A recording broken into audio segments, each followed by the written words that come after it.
Yung long legs, Sa pinanood niya sa sinihan to ng mag-isa. oo, tapos anong date yun? Malapit sa 14. 14. Sa 14 14 mismo. Kasi magaling pa siyang lagnat nun. So sabi ko, bukas ka naman noon. Nauna yung lagnat kasi sa takot. Di ba dapat takot muna bago lagnat? Take 2 Talks.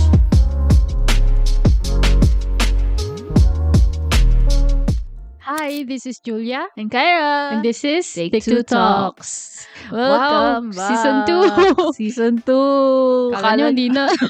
No. Kala nyo kami rin Hindi rin namin alam So, ano ba? Ano magagawin natin ngayon this episode na ang ating comeback?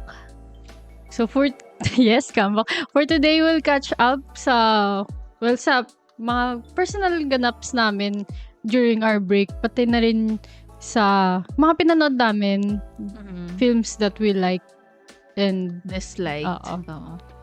Kasi, wala lang. Kasi gusto namin kayong, gusto namin kinikwento sa inyo. Alam niyo yung nangyayari. Updated kayo. Wow, kasi sino naman tayo para kailangan nilang i-update, no? Pero, ayun. Ano bang nangyari sa ating very significant nung break? Kasi, ilang buwan kami sa Taiwan. Wow, ilang buwan? Nagpa-OFW po kami sa Taiwan. Nagbakasyon kasi kami sa Taiwan for 6 days, no? Oo nga, no? Ang bigat ang tagal lang. Oo. Wow. Pero sobrang tipid. Uy, hindi daw. Ang gastos pa daw natin nun. Gastos pa yun? Kasi may pinapanood si mama na vlogger na, as in, nagbibigay siya ng tipid tips, ganun. Tsaka yung iba ko nakikita sa, like, TikTok, malaki pa yung nagastos natin. Hala, pero parang ang tipid na nun sa akin. Oo nga eh. Pero yun, so, pero may mas, okay na yun. Huwag na natin isipin yun. Okay na. Sabi, bakit mapabrain ninyo? Sabi mo kasi, matipid. Ayun, so, nag-Taiwan kami. Ayun, nag-Taiwan kami. And then, pumunta tayo sa may tinatawag nilang Cinema Park. Na, kasi, yung pagdating kasi namin sa Cinema Park doon, edi, syempre, may kalat yung, like, cinemas doon sa area na yon. Then, yung Cinema Park mismo, madaming, graffiti. Oo, maganda yung mga graffiti. Oo. Pero, ayun lang yung makikita mo doon. Oo, meron siyang parang bahay, no, na build, yung doon mismo, parang may nakalagay, yun yung cinema house, parang ganun. Pero, na siya, abandoned. So, diba? wala kami napala doon. So, parang, in short, wala kami napala doon sa cinema. Ayun, parang gusto namin as, film lovers, cinephiles. Yeah. Makita, meron sa cinema, culture doon sa culture Taiwan. sa Taiwan. Oh, so, hindi naman sa wala. Wala lang kami nakuha. Wala kaming naabutan doon sa lugar na yun lang. So, ayun. And then, ang init-init pa noon. Parang bagot na ako. Hindi na kami nag-uusap. Wala na nag-uusap sa amin. Lakad na lang kami ng lakad. Pinapaltos na ako. Hindi na talaga Hindi na masaya Uy, pero ang saya sa Taiwan. Gusto ko bumalik. Actually, parang pag lagi kong naiisip yun, parang gusto kong mag-Taiwan ulit. Kahit doon pa rin sa Taipei. Kahit doon pa rin ulit sa Taipei. Gusto kong bumalik. May isa pa tayong significant na nangyari during our break. Significant? Yung panonood namin ng Masters of the Air. Yes. Very significant yun. Kita niyo ba yan? Kung hindi niyo makita, is si Julia nakasuot ng Austin Butler na shirt. Yung vintage style, yung madaming muka. Tas pangalan sa ibabaw. Ayun, kasi si Austin is, kasama siya sa bida. Bida siya sa Masters of the Air. Nauna ka manood, tapos sumunod na lang ako. Bakit? Hindi ko maalala. Paano ko sinabi sa'yo ba? Ewan ko, chinachat mo lang siguro na pinapanood mo siya siguro dahil kay Austin. Tapos sumunod na lang din ako. Tapos may nakilala ka. May nakita ako sa Twitter. yung si Bakchak, si Baki na edit. Ah. Tapos sabi ko, ano to? Tapos nag-reply ka doon, Masters of the Air daw. Tapos kaya ko siya sinimulan na.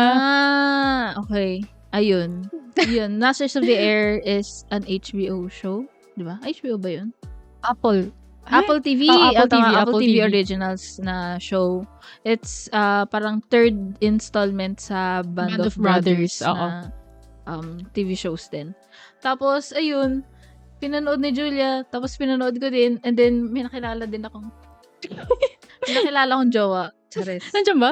Andito pa rin. Pakita mo. Siya. Andito siya sa, linagay ko na yung picture niya sa, sa phone case ko. Tapos yung black and white na mukhang ID, para mukhang jowa talaga.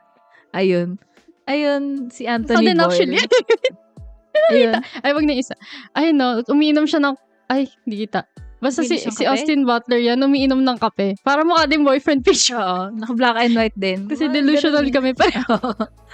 Ganun naman talaga, ganun yung take to talks eh. Ganun naman yung pinag-uusapan namin. Pero maganda yung Masters of the Air. Maganda ba talaga? Okay. Maganda naman, pero may like something kulang lang talaga. Pero, alam mo yun, hindi na siya, parang katulad ng Supernatural, na parang wala na akong pake kung hindi siya maganda. Tsaka kasi, like, ang usual na nakikita ko kasi like sa war films or shows, ang pinapakita yung sa mga fighter pilots. Yung mga ganon. Yeah. Tapos yung sa Masters of the Air kasi, B-17 planes yung gamit nila. Which, yun, yung mga may dalang mga bomb. Oo. Yun. Yung mga malalaki yun, tapos mababagal. Oo. And then kasi sa mga fighter pilots, parang zoom, ganun. Sila kasi dire-diretso lang. Dire-diretso lang kung ano yung target talaga.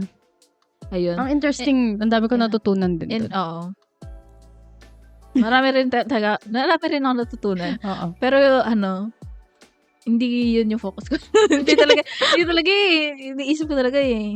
Educational ba talaga yun? Or uy, hindi kasi nakailang nood ako, di ba? Kaya na-absorb ko na siya talaga. Yan, may Emmy wala silang wins, pero nagkaroon sila ng nominations sa technical parts. So, yeah. Yun. So, kung gusto nyo panoorin dahil doon, pili kayo sa war films. Pwede din. Kung ang balak nyo naman is to thirst watch, pwede din. Marami kang makikita doon. Based siya sa true story. So, I mean, like yung actors, hindi yung characters. Pero yung characters is based sa syempre, kasi based siya sa story. Real story pala. And then, which is inspiring. Naman. Inspiring naman. Wala talaga akong nakuha eh. Sa iba na inspire. Sa iba yung nakakuha ko ng inspiration pala. Significant kasi sabi mo.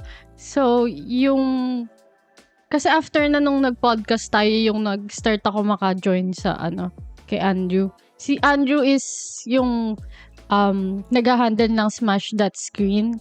Nag-review din siya ng films doon. So, siya kasi nai-invite siya for movie premieres, and may times na ako yung sinasama niya for +1, and may one time din na ako yung ginawa niyang representative nung di siya makapunta.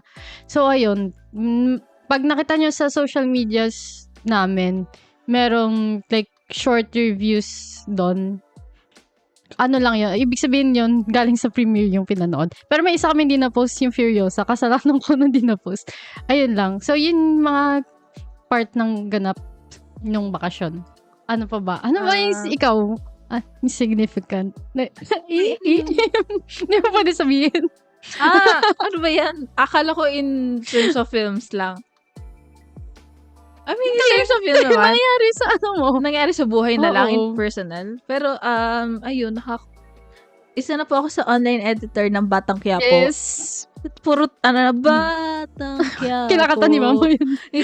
Yun na lang yung naririnig ko lagi talaga. Kasi sorry, kanina, bigla kumakain kami, bigla nila, so ano nga nangyari kay David? Ginagano nila ako, sabi ko, hindi ko alam, hindi din sinasabi sa akin. Tapos, so ayun nga, ayun, Batang Quiapo. Kung nanonood kayo ng Batang Quiapo, makikita niyo yung pangalan ko sa abangan. nandun siya sa online editors. Online editors. Makikita niyo ako. Medyo mabilis lang yung credits. I-post niyo na lang. Kaya niyo yan. I believe in you. Makikita niyo yung pangalan ko doon. Ayun. Significant. Ano ba significant? Yung ano ko. Ikaw, ano significant sa'yo? Comment down below. For engagement pa. Ano pa ba ay, naiiya na ako sabihin Ano? yung accounts. Hindi siya ano. Hindi. Ano lang siya. Hindi ko na isasabihin yung names. Pero hindi lang kasi isang account yon. Pero part ako ng Teams. Wow, Teams. Teams? Microsoft Teams? Yung part ako nung, may mga team na part ako. Tapos, ang ginagawa namin is nagpa-promote in social media ng mga films. Ganon. Ayun lang. Ayaw sabihin. Sobrang vague ng sinasabi mo. Parang, gusto kong sabihin, pero sige, bahala ka na. Ayun, kasi dun sa, rin namin, sa Masters of the Air, kaya naging significant din siya, para sa akin.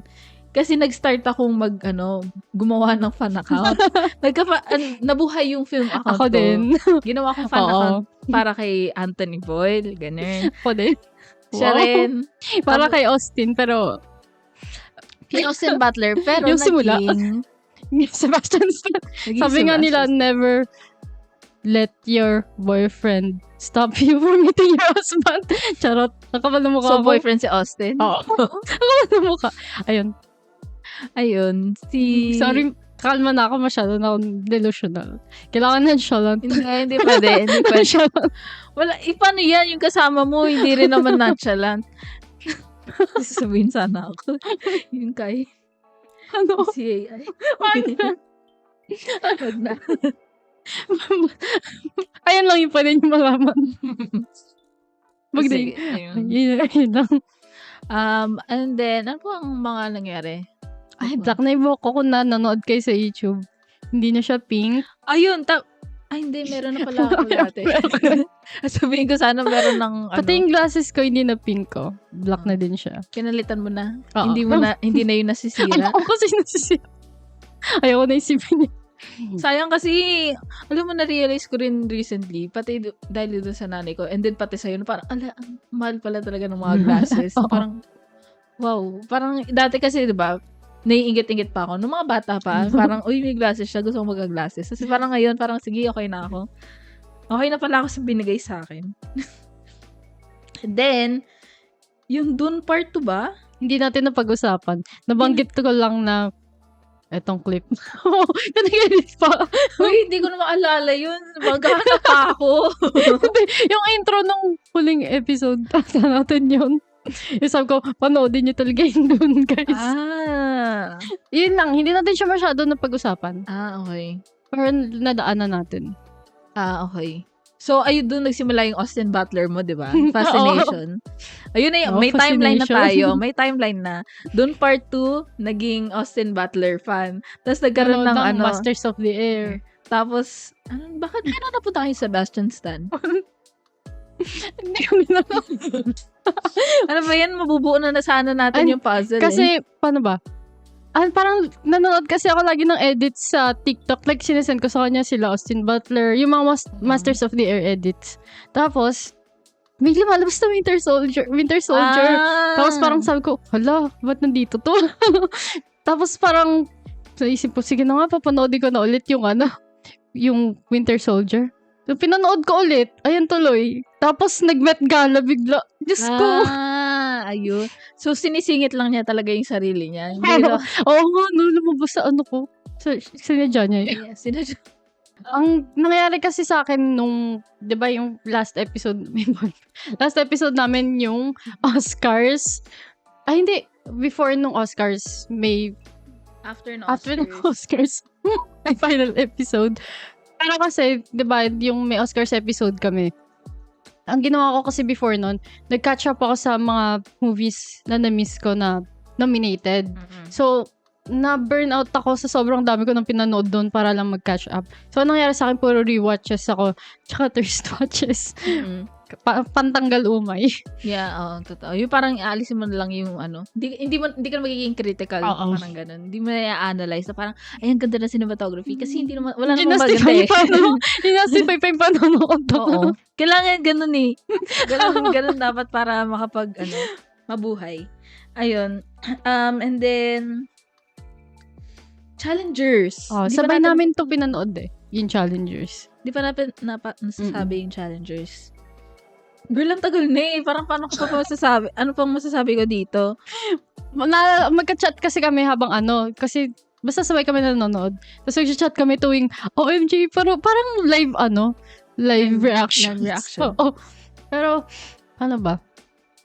Well, soundtrack, ang ganda. Ay, oo. Every time talaga mag-start yung soundtrack, parang gumagano talaga. Like, actually, May one nagbabop time yung head nga ko. na nagpiping-pong kami, table tennis, ng mga kapatid ko. Spin like ko yung Challenger soundtrack. Girl, sobrang lang, intense pang-hype. na. Oh. Pang-hype lang. Pero hindi ako magaling table tennis. Oh my God, gusto ko mag-table tennis. Charot. Oh. Gusto ko matry. Tapos, wala. Ang ganda pa kasi yung camera, shots, lalo yung huling battle, yung sa ilalim. Yeah. Mm-mm. Ang ganda. Ang galing ng mga technique na ginamit ni Oh my God. Guillermo del Toro, naiisip ko eh. Hindi. Ang pangalan nito. Si Call Me By Your Name, sino ka? Kaya nga eh. Si Luca. Luca Guadagnino. Tsaka yung part na naging bola. Oo. Feeling ko tatama sa noo ko yung... Parang gumagano niya. ang immersive niya at the same time kasi nung movie. Pag yung sa gano'n yung laban ng tennis, hindi yung... Alam mo na. Pwede din naman. Oo, no. Oo, kasi ang lapit. Oo, ang lapit eh. Kasi parang naging POV rin ni Zendaya yung part na yun eh. Oo. Like, unang part. Ay, ako si Zendaya. Sige, sana all. Napanood din natin yung Immaculate. Pwede din. Nagustuhan ko siya. Okay naman. Hindi siya... Oo. Kasi, usually kasi lately, pag horror, parang ina-expect ko na agad na baka corny. Kasi wala akong masyadong nakikitang maganda sa recent years na horror. Oo. Pero nagustuhan ko kay Immaculate. Okay naman. Ano siya, parang it's cliche na dun sa part ng yung magbubuntis ka, tas yung sa kumbento and etc. Yung mga ganong setting. Cliche na yun. Pero na-enjoy ko yung performance ni Sydney. Oo. Nung una parang medyo 50-50 ako sa kanya. Kasi parang yung boses niya parang hindi bagay maging madre. Kasi ganun talaga siya magsalita. Kasi ganun talaga magsalita. Parang white girl. Alam niyo yung boses talaga. niya. Alam mo na yun. Parang, pero na-enjoy ko naman parang nung nasanay na siguro ako or nag-iba yung boses. Parang hindi na siya noticeable na Pero maganda siya. Yung, like, kumbaga, as a whole, okay yung Immaculate. Yung Furiosa ba? Nagustuhan mo? Actually, hindi ko pa napapanood Ay, yung okay. Furiosa. Sige, never mind. Hindi, sige, ano yung sa tingin mo yung Furiosa? Yung Furiosa kasi nung una, kaya hindi ko siya na-post sa, napanood ko siya sa premiere, pero hindi ko siya na-post sa social media namin. Kasi sobrang torn ako, nga, di ba? Ilang araw ko siya pinag-iisipan kung ano ba sasabihin ko, hanggang sa hindi ko na nagawa. Kasi, nung una ko siya napanood, naisip ko parang masyadong, hindi naman sa ang cartoon nung Furiosa, pero may ganun yung dating niya sa akin. May mga CGI kasi na mahahalata mo siya na CGI. Pero nung nalaman ko later on, may shoutout kay Johan from Backyard. Fan kasi siya ng Mad Max films. So sinabi niya na yung Mad Max is like supposed to be na ganun talaga. So kumbaga kung alam mo siguro yung roots ng Mad Max, mas ma-appreciate mo siya, which is nung ni-rewatch ko yung Furiosa, knowing na lahat ng mga sinabi ni Johan na ganun, mas nagustuhan ko na nga siya. So I think, which is mali ko rin, part siya kung bakit hindi ko siya masyado nagustuhan nung una kasi masyadong mataas yung expectations kung pinanood mo yung Fury Road. Parang actually parang expected na mahirap na i-top yung Fury Road. So dapat hindi na ako nag-expect masyado. yung Furiosa ba is parang it went back to its roots talaga dun sa mga earlier films rather than dun sa Fury Road. Yung Fury Road kasi parang buong film niya is as in nasa road lang sila, 'di ba? Yung sa Furiosa kasi hindi. Kasi nga ano siya, 'di ba? Mad Max saga about kay Furiosa. So yung backstory ni Furiosa yung tinakal dito. So yung nagustuhan ko kasi sa Fury Road, yung yung as in yung buong action sequence nasa road talaga. Other Mad Max films na luma pa, hindi ako aware, hindi ko pa siya napapanood eh. So, hindi ko makakompare talaga kung nagbalik sa roots. Pero based sa sinabi ni Johan, ganun nga talaga. Like, parang Furiosa, yung Mad Max films. So, yun nga, yung Furiosa, kaya mo siyang panoodin actually as a standalone. Kahit hindi mo panoodin yung Fury Road or yung iba before Mad Max. Pero, maganda din yung action niya. So, ngayon, hindi ko na masyado maalala kung ba't hindi ko siya nagustuhan nung una. Kasi nagustuhan ko na talaga siya nung ni-rewatch ko. Pero, yun nga, siya, lalo na if sa big screen nyo naabutan, iba yung spectacle. Oo. Iba talaga effect pag nasa sine yan. Pero yun, ayan, maganda yung Furiosa. So, I take back yung pagbabash ko sa isip ko dati doon. Wala naman nakakita. Sa kanya ko lang sinabi. Buti hindi ko pinost. Ayun. Tapos naman, next naman nating napanood together is yung Bike Riders. Oo. Pinanood ulit namin yun dahil kay Austin. Diba? Bakit tsaka nandun din si Tom Hardy. Although si Austin... si pangalan sa Challengers. Si Mike. Ayun, Mike Feist. Oo. Ayun. Ano siya? Nakaka-immerse din yung world nila, lalo na yung world ng mga bikers. Yeah. Kasi parang sila yung diba? Based sila sa real story din. And parang sila yung mga kauna-unahang nag-start ng bikers. Nung biker gangs. Sinaunahan pa. Nagustuhan ko siya pero hindi yung like, go, panoodin mo. Ganun. Parang okay, it's okay. Ganun. It's okay din. Oo. Parang lang, may something kulang na parang ganun. May hinahanap pa ako. Pero, enjoy naman. Like, yun nga, may immerse ka din talaga dun sa 60s Chicago. Wow. Tsaka nagusto ko si Jodie. Gusto ko si lang siyang Jodie like, looking forward na sa like, future projects niya. Ayun. Tsaka si Austin, di ba, may moment tayo din na parang sabay tayong nag-gas. Oo. Gawa na kami parehas. Oo. I mean, hindi, sige na nga. Kaya kami nanood nga kasi dahil sa kanya, di ba? Pero maganda talaga. Maganda naman. It's okay. It's okay. It's okay. At tapos din, maganda yung, di ba, nakakita ko na sinabi ng director na ginamit niya is film talaga mismo. Kaya makikita mo yung pagka-grainy ng picture, and then, wala, parang ramdam mo yung pati yung yung sound ng pag may dadating ng mga bike, yung rumble ng ang nakakakilabot pag sabay-sabay sila. Ay, ganda nun. Tapos parang ramdam mo yung amoy mo yung yung sigarilyo nila. Parang gano'n. Promise talaga, may immerse kayo. Kung di ko lang masabi kung pag sa streaming lang. Pero dun sa sinehan, ramdam mo talaga. Tsaka pag pinanood mo siya, parang ewan ko kung ikaw din ganun na feel mo. Parang nakilala ko talaga nga yung totoong tao kung kanino sila based. Tsaka yung gusto ko din kasi like yung mga ganito na based on a true story. Yung mga may parts na ipapakita later on na kumari nakatayo siya doon, may picture siya doon. Tapos ipapakita sa ending, may picture nga siya talaga. Gusto ko yung mga ganun. Pero hindi lang naman yun yung reason kung ba't feel ko na parang nakakonect talaga ako doon sa real people na kung saan sila based. Kasama lang yun. Monkey Man? Oh, Monkey Man. Monkey Man. Sinabi ko, it's directed by Dev Patel. It's his first movie directing. Tapos parang, siya may parang ang galing. Parang mas na-inlove ako kay Dev. Parang ang galing niya. Pero ang ganda nga nung Monkey Man. Yung like bukod sa action sequences, ang kasi niya, kumbaga parang kahit action film siya, ang may heart, ganon. And mararamdaman mo yung passion ni Dev sa filmmaking habang pinapanood mo yung Monkey Man. Mm. Ay, sana alam mo yun, kahit na ang dami daw naging Oo, ang dami naging naging problema oo. doon sa pagpo-produce ng film na yun, pero sana ituloy niya. Alam mo yun, kasi parang, parang ang lakas Dami niyang pwedeng ng ilabas. potential Oo. niya, oo. Nakikinig ako sa'yo. Yung napanood mo, I Saw the TV Glow. Di pa.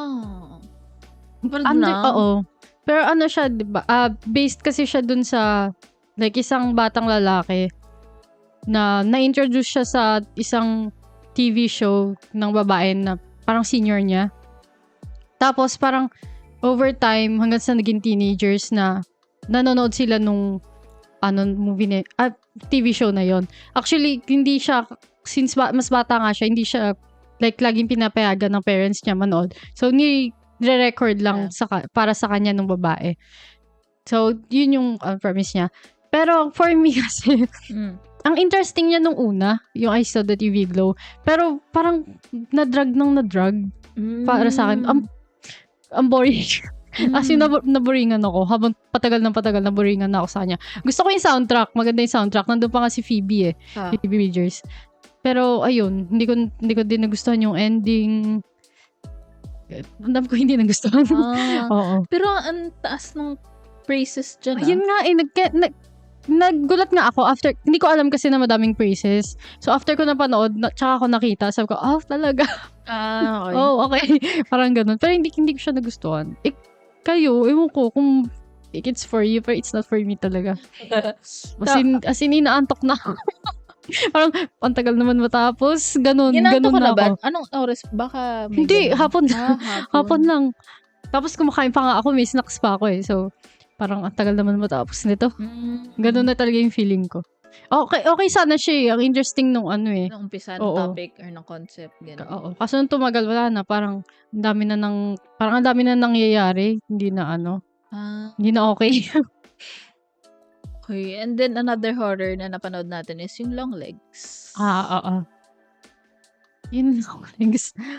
Yung Longlegs. So, pinanood niya sa sinihan to ng mag-isa. Oo, tapos anong date yun? Malapit sa 14. Sa 14 mismo.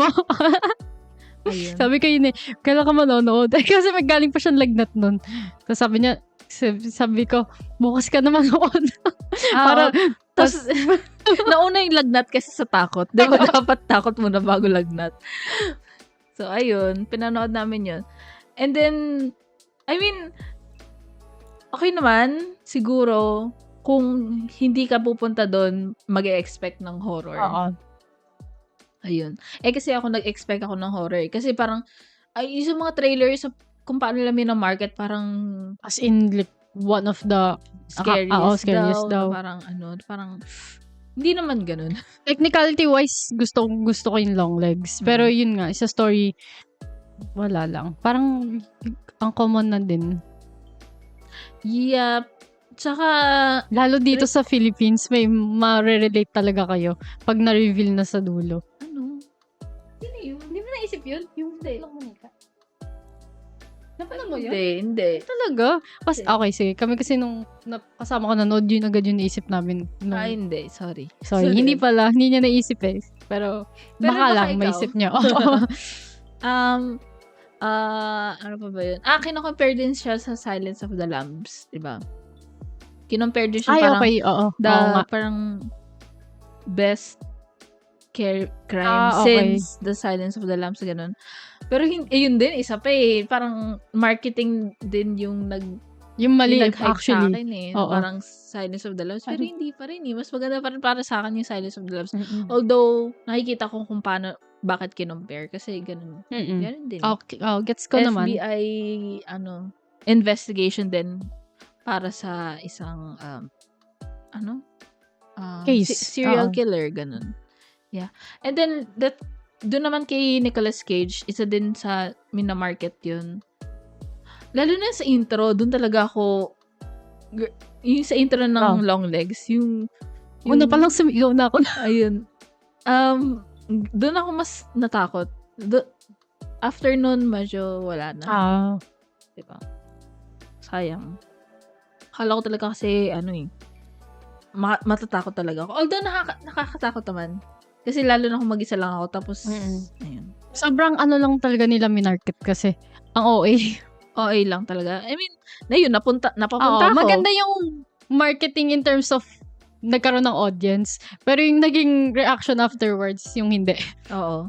Yung ending din, kung alam niyo, kung napanood niyo na ending, para sa akin, hindi ko nagustuhan. Kasi, parang ang out of place niya para sa akin. Yun nangyari sa ending. Yung, may pinanood kami habang nasa Taiwan. Wow. May ikaw lang actually. Hindi. Yung, pumunta kasi kami sa, museum. Taipei Fine Arts. Hindi. Fine Arts Museum. Taipei Fine Arts Museum. Tapos, may naabutan kami doon na isang exhibit. Actually, ang dami nung sa kanya kasi sobrang amazing niya. Si William Kentridge. So, pagpasok namin doon, may mga short films na sa projector, iba-ibang projector. So, ilan na pala natin? Like 5? Parang 5 na short films. Ang interesting niya, paano siya ginawa? Parang charcoal ba yun? Na no? Drawings. Yun, no? Drawings na scanned. Yung siya, wala siyang syempre, wala siyang tawag doon? Dialogue. Wala siyang dialogue. Minsan meron. Parang hindi ko kasi naiintindihan. Kasi so parang feeling, ang naging dating niya sa akin lang like sound, background lang. Pero si William Kentridge, sobrang dami niyang, hindi lang sa films, may mga, meron pa siya meron siyang play. Yung sa tela, meron din. Ang dami niyang ginagawa sa buhay. Oo. Tapos meron pang pinakita doon na video niya, 'di ba? Yung may ginagawa siya. Wala, ang interesting niya. If may chance kayo to check him out. Ang tagal namin sa museum na yun kasi nanonood lang kami. Inisa-isa namin. May mga projector doon. Inisa-isa namin. Tapos ang dami niyang yun nga, parang isang buong floor. Isang buong floor sa kanya. Napanood ba yung Civil War? Civil War? Yung napanood ko na. Nagustuhan ba? Hindi ko malala. Kung nakwento mo. Wala akong stars. Ako din wala. Ay, meron na ako. Pero, hindi ko siya masyadong nagustuhan. Wala lang. Parang wala akong opinion sa kanya kasi wala. Diba? Sobrang wala. Oo, I mean, parang, hindi ko mag-gets kung bakit. Ito naman nakita ko yung letterbox mo. Okay. Ayun nga, okay siya. Okay. Hindi siya yung parang, inisip ko kasi parang type of film siya na mag-relieve ng something sa akin. Parang mag-evoke ng thought. Pero wala. Wala nangyari. As in, tinitingnan ko, parang nagre-replay siya sa utak ko. Wala talaga akong opinion. Gusto ko yung part na, yung sequence na yung biglang magpo-post tapos papakita yung naging shot niya doon. Maganda yung part na yun. Pero other than that, yun lang actually yung gusto ko. Tapos wala ring explanation or anything kung bakit ganun na yung current situation nila. Parang disconnect tuloy. Oo. Hindi mo true ka dun. Parang wala, kaya siguro wala tayong opinion kasi wala tayong makuha sa kanya na parang wala, hindi tayo nakakonect sa kung bakit nangyayari yun in the first place kasi. Pero yung mga may nagustuhan yun, edi good for you. Sana all. Oo. Tinry ko siyang magustuhan pero alam mo yung Thelma? Parang Thelma and Louise? Hindi, Thelma talaga. Hindi ko na magget. Siya, granny movie. Granny? Granny in the terms of na grandma yung bida. Siya, so, mag-isa na lang siya, widowed na. Pero, yung anak niya naman, and yung family nung anak niya na yon, may contact naman siya and vini-visit siya madalas. So, yung ng Thelma kasi is, na-scam yung lola sa money. May nag-pretend na anak niya. Tapos, syempre, siya, like, natataranta siya, nag-send siya ng money by mail. So, parang inano na lang, after nun, parang hayaan na lang niya, ganyan. Kaso para sa kanya, pera niya yun. Pera niya yun, syempre, malaking pera kasi na nakuha. Tapos, ang ginawa niya, parang tinrack daw niya mag-isa kung saan napunta yung pera niya. Siya Anong genre niyan? Comedy. Comedy, okay. pero may parts na nakakalungkot sa totoo lang. Kasi mga matatanda eh. So, ganun siya. Masaya siya panoodin. Yun, Thelma. Pwede i-check out nyo siya. Hindi siya feel good. May pagka-feel good, pero may mapipick up ka din.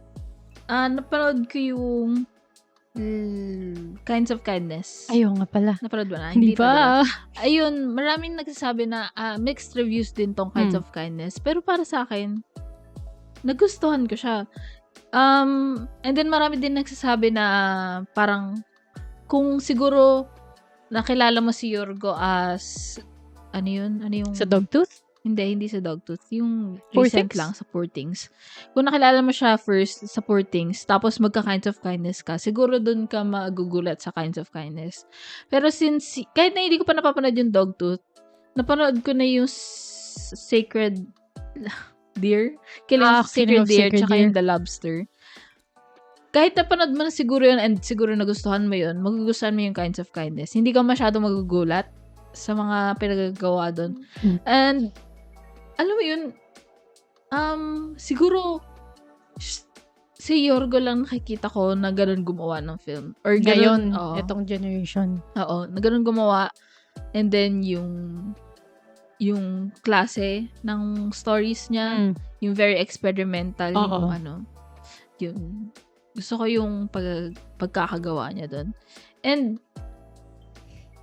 ano ba, parang, nagustuhan ko kahit wala dami nagsasabi na anthology and then walang connect daw. Pero meron namang connect. May themes doon na connect. Yung parang kung ano yung gagawin mo, kung gaano ka,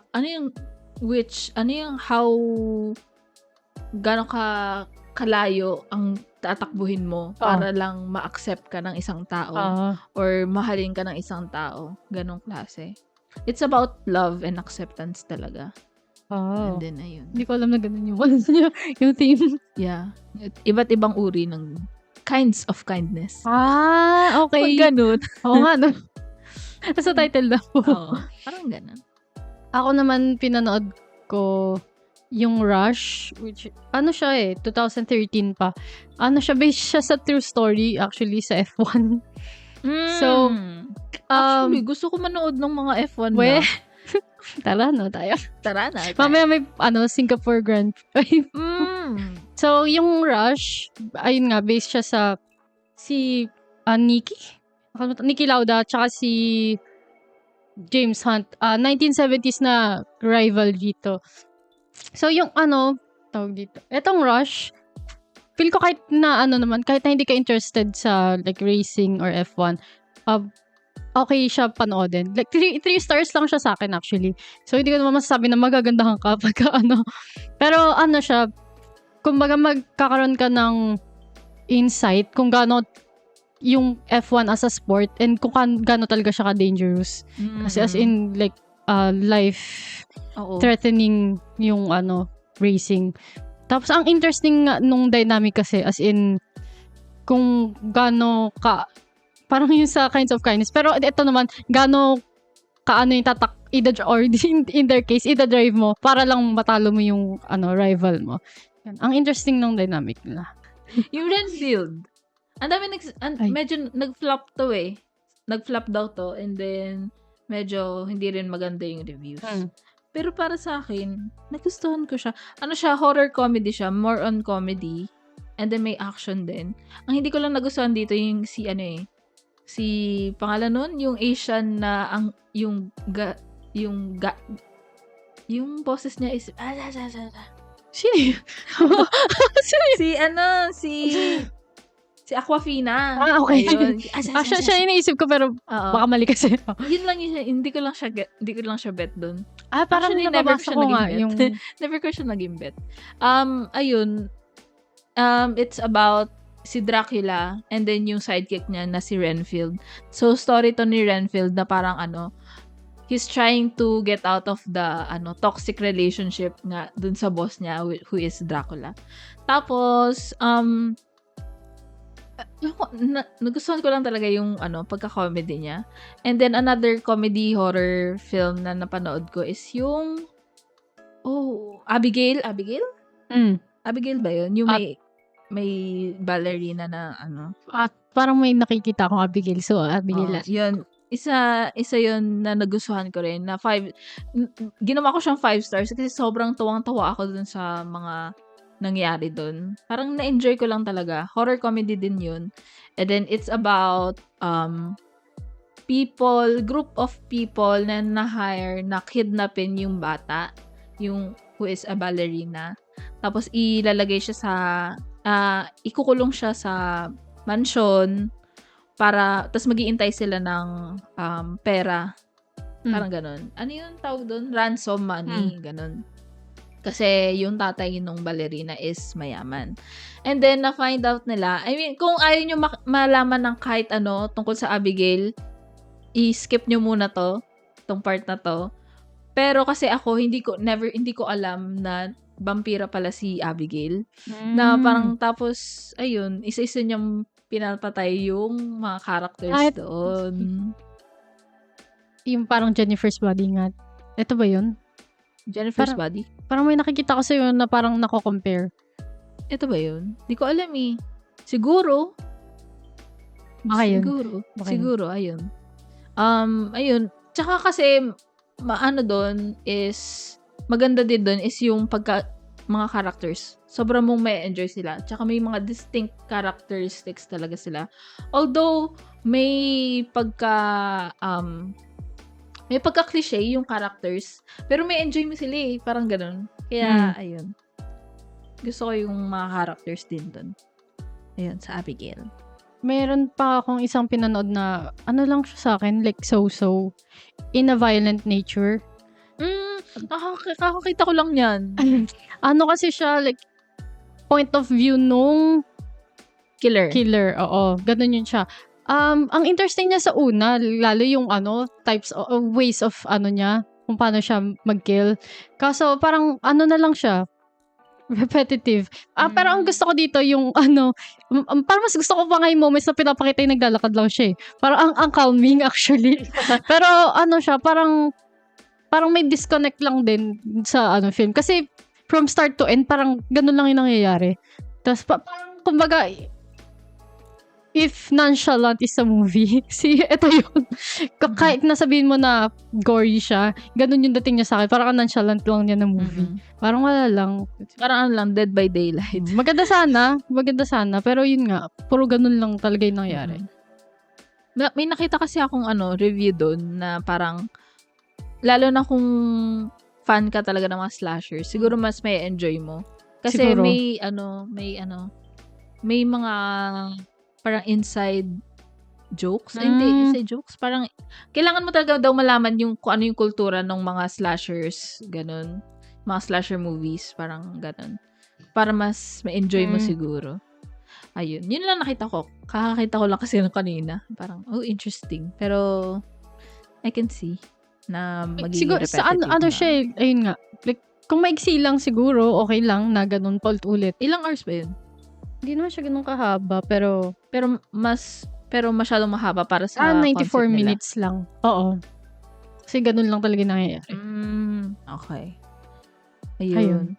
Tapos, siguro sa akin, last na para sa akin, yung kasi medyo na, since malapit na yung Halloween din, nahihilig nga ako ulit sa horror movies. And then, kaka-mention lang din kanina, yung Omen. And then, yung Omen, nagustuhan ko naman siya. It's, hindi yung remake na Omen na nung 2006. Yung much older Omen movie. Okay naman siya. Nagustuhan ko naman. Although, parang alam mo na yung mangyayari sa part na yun. Kasi, it's about UK ambassador na sinususpetsahan niya na yung anak niya na in-adopt is the Antichrist, ganon. So, parang, siguro, may enjoy mo kung fan ka ng ganong klaseng movie. Ako okay lang. Parang, kasi gets ko na kung ano mangyayari. Although, magugustuhan mo siguro yung mga kills doon, pag may mamamatay na characters. Parang medyo nakakagulat din. And then, yung recent naman na prequel na lumabas is yung The First Omen. it's about kung paano nabuo si Damien yung pangalan ng bata, yung Antichrist. Kung paano nabuo si Damien and sino yung bumuo sa kanya. Kasi parang siyang immaculate eh. Na parang, ano yan? Paano binuo? Joke lang. Ay! Pero papakita, girl, paano binuo? Okay. As in, talaga nakakagulat. As in, pakita talaga kung pakita. Sige. Promise. Nagulat ako kasi basta ayun. Ano ba yun? Parang siyang immaculate. Parang, magkalapit lang yata yung release nila. Or, basta mas nauna yung immaculate, tapos that's the first Omen. Tapos, nung napanood ko yung The Immaculate, yung The First Omen, sabi ko, oh my God, mas maganda to kaysa sa Immaculate talaga. Mas, maganda yung techniques na pinakita nung director, who is, directorial debut niya tong The First Omen. And then parang alam mo yung kahit na prequel siya, hindi siya ginawang lang, parang puchu-puchu. Alam mo yung in-efforta niya talaga. Ganun. Kaya ang ganda. Ganda ng mga pagka-experimental techniques. And then sinabi ko kay Julia, kung gusto mo yung Possession, may iconic scene sa Possession na ginawa rin nila dito. Siguro, syempre, inspiration talaga yun. And then, sobrang, ang galing ng actress dun sa part na yun. Alam mo na ba? Iniisip ko kung ano eh. Ano? Yung gif na, ano yung gif? Yung nagwawala siya. Yun ba yun? Yun kasi pag sinabing Possession, yun yung una ko naisip eh. Gusto mo po sabihin ko? Wag na. Sige. Wag. Bala ko panoodin yung First Omen. Maganda yun. Hindi mo na kailangan panoorin yung Omen. Kasi prequel naman Alam ko napanood ko yung dati, pero like bata pa ako, ganun. Oo. So, okay lang yan. Prequel naman to eh. Mas nauna to eh. Oo nga, sa bagay. Although, pero yung ending nun parang may nakita ko, review sa Letterboxd. Bakit parang ending nun? Parang Avengers movie. Bakit may kadugtong? Kasi prequel siya eh. Parang so parang dinugtong nila sa Omen. Sabi nila, bakit parang Avengers movie? Ganun yung Furiosa. Ganun din like, as in yung ending ng Furiosa, may part na sa hindi naman like umpisa ng Fury Road, pero may connections. Parang ganun. Ay, wait lang, sorry. Pero ang funny niya, okay siguro sa ganung type of film, blockbuster, pero sa horror, meron talaga. Meron last, na parang mas Avengers yung ending. Yung Pope's Exorcist. Ay, hindi ko alam. Kasi Russell Crowe yung nun, bida nun. Siya? Very parang predictable. Very blockbustery horror siya. Pero na-enjoy ko pa rin. Hindi siya yung katulad ng The First Omen na ang ganda talaga. Na parang mapapawaw ka. Siguro may enjoy mo na lang siguro pag elisin mo lang yung utak mo. At this ending nun, hindi naman siya masyadong spoilery. Pero sobrang Avengers niya. That's parang, we have other 95 locations na parang cursed locations na kailangan namin ng tulong mo. 95! Grabe yung setup 95 movies. Parang ganun. Avengers. Yung Hitman ba? Napanood ba? Yes. Nagusto ko kay Hitman. May gano'n ba dun? Wala. Ako lang sa Oh my God. Wala. Last ko na yun siguro kasi, madami pa kaming pinanood na iba, pero pili lang syempre yung di-discuss namin. So, last na for me is yung Hitman. Si Glenn Powell nga talaga is like yung nakikita siya ngayon as parang inaano nga siya like parang the next Tom Cruise daw. Ganon. Pero yung Hitman, dito mo talaga as in, makikita mo dito yung charisma ni Glenn. Totoo. Like, hindi lang sa partner niya, like, charisma niya na mag-isa on camera. screen. Oo. Sa camera. On screen. Yung Hitman, if hindi niyo pa napapanood, kasi siya, college professor talaga yung character niya. Pero meron siyang side job na nag-work siya, basta may work siya within the police eh. Then, may something na nangyari dun sa isa niyang ka-work na kailangan niya mag-take over. Which is yung magpretend siya as a hitman. So, ang difference ng character ni Glenn dun sa previous na nagte-take ng role na yon, siya kasi like gumagawa pa siya ng sarili niyang characters, nag-makeup siya. As in, nagme-makeup as gumagawa ng characters.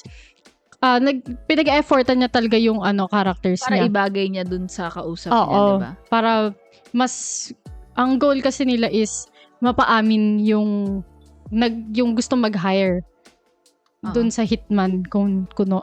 Oo. Then, basta yun yung ano niya. Oo. Tapos, parang may evidence na may balak may balak talaga yung mangharm yung ibang tao. Ayun. So, ang funny, natawa ko dito eh. Funny siya. Hindi ko in-expect, ang tanong kong ganito na hindi ko in-expect na magugustuhan ko. Tapos, ayun, prove me wrong. Gusto ko din yung babae dito. Si Penelope ba to? Hindi. Ay, hindi. Sobrang niyang Joke lang, ganda. Kasi Adria. talagang in love din ako sa kanya. Like, sobrang niyang ganda. And then, sobrang bagay nila. Oo. Nakakainis. Si Adria Arjona? Pangalan niya? Hindi ko alam yung pronunciation. Sorry po. Pero yun. Ano siya? Siguro if gusto mo lang ng type of movie na yung may enjoy mo lang. May enjoy mo.